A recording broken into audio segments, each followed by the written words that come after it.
Well, you don't see this every day.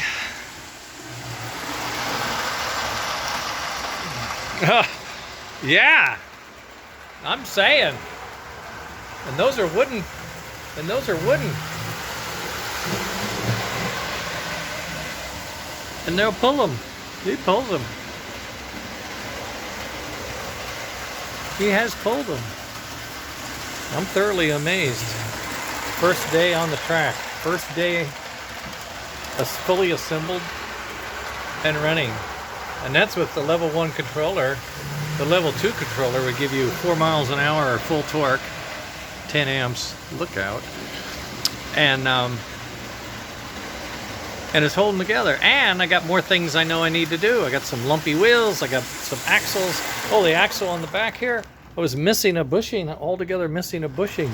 It was crazy. I don't know how I built that, but I had to, I have them, put it in, and the wheels are fine, and they're working smoothly. And there we are. So there was a lot of drag, and then finally it came out. So I had to do some quick repair, just enough to go a few more miles. Well, now the front truck has decided to climb up inside. That is. I have a spring on it, but I got a hunch it's a combination. My coupler here is bent in, may not be perfectly bent right. The body's not totally bolted down, and it needs a little more compliance. That's the word, compliance. Needs a little more compliance. I can fix it easy enough. It has a spring, so it just pushes up and comes down.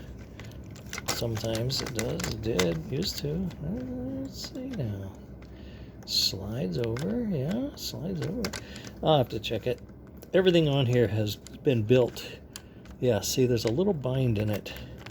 Okay, a little bind. I'll find out what it is. I might need a washer on top of the spring to keep it from catching on the corners or something like that. But in general, I am okay. It doesn't look like I want it. I want it to look streamlined. I wanted this to be down. I should have wired it up above here, and I didn't. I wired it, okay, fine. And I do have this. I have a lower tender, and I'll make it in a round shape, so it'll match that, and it'll look nice. And this one even has room for a fan back here. That'll keep things cooler. But these are 3 wooden cars. I don't know how they... Let's see, here's one just like it. Oh, I'm surprised. It's heavier than a heavyweight. So this is heavier than 3 heavyweights with no linkage, just the drive wheel, and it's just steel with the Classic Vintage Flyer chassis, which is metal. So there's some mass there. But I'm okay. I'm okay. Smoke's lined up perfectly. That was a real challenge from where we make things. And I'll just give you a second on the key fun here thing is the key dimensions are, there's a point just ahead of here which is exactly in line with smoke. Okay, so if that stack is right, it works. This dimension is midway between the 2 drive wheels, and that's going to be a standard on all of our future models. Between these 2 drive wheels nearest the motor, 1 and 2, that is going to be what we call a X0. That's the middle of the engine in the X-axis this way. That's X0. This is X plus and this is X minus. So that way we have a mechanism for measuring, you know, how far things are and stuff like that. These adapters, there's one here, and one underneath, is what we bolt onto onto the Flyer chassis. The difference with this chassis is it does not have the AC fields. It has DC fields, which I 3D print and put magnets in them. You can see that magnet. Okay, so it has magnetic fields, and that turns this motor into DC. It's a AC Gilbert, armature, and brushes. What I liked about that was springs and brushes are replaceable, so this motor will last for a very, very long time, just like it has for us. But it has DC, so you're not taking amps off of the track to coil up a field. Those are no power extra, so that's how you get the nice smoke that we have.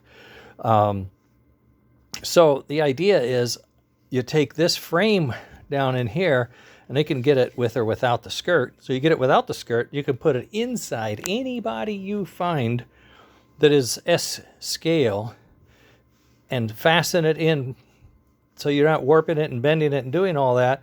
And then the body bolts onto it, and then it fits on the track. And this will run, and this will run. These are, like I say, 3D printed all-wheel pickup. This is our level 1. This is a digital reverse. It works four switches with the neutral, just like the old Lionel. This is what's called a buck boost board. We're taking the track power, and I'm sending as close to 15 volts as I can. At low speed, I'm only sending 13. So at low speed, you get a little less smoke, but you're going slower, and it works out pretty well. At high speed, you're getting 15, not 17, but 15. Smoke lasts longer, and you really don't need it. So that's how this is working.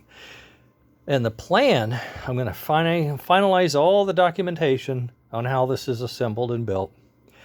And I'm going to finalize all of the files that you use to print these parts, all these parts, on a 3D printer. So you can make your own conversion kit for a Atlantic chassis.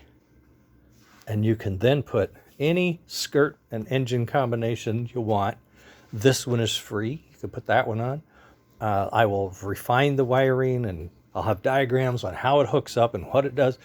A friend of mine, Dan, is assembling these boards here for you. This one is a purchase board. You'll get a screw list. You'll get a purchase order, not a purchase order, a bill of materials. So you'll know everything you need, how to do it.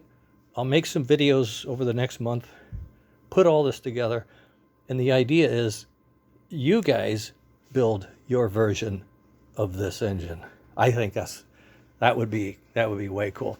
The thing I wanted to point out is this DC conversion with 2-wheel drive pulled 3 cars heavier than that heavyweight. So I don't know. That could be interesting. You hook up the other wheel, you get rubber drive tire on there. It could probably pull 12, 14 cars probably. I mean, it's not limited. And you have flyer smoke if you want. If you don't have flyer smoke, I have an option for that. Okay, I gotta go. I'm fried. I started this, I said Friday morning I'm gonna finish this. I didn't make it. I was gonna finish it Sunday night and I didn't make it, but we did. We got here. Last minute cutouts and everything else, but it'll get, I'll spend those documentation, tuning up, I'll document everything, all the dimensions you need, all of the critical factors, all of those things will be in a manual, like an engineering guidebook. And you can get it printed, or you can print it. You can send the file to someone who has a printer. They can print them and send them to you. You pay them. I don't want it. I need it. I am busy. We would love to find folks with printers that would like to print these for others with reference, put them on a list. These are the guys that can print the part, and there you go. This is it. Baby blue. That was the idea. I don't know how well you guys think it worked out, but black is a terrible color for showing you anything, isn't it? Anyway, that's it. All right, I'm fried. I'm gonna go. Send this up. You guys check it out. Let me know what you think. Feedback, not just a thumbs up. Say something. Say, Murphy, that's crazy. You should have. Whatever. It's fine. All right. Later, gang. Take care of yourselves.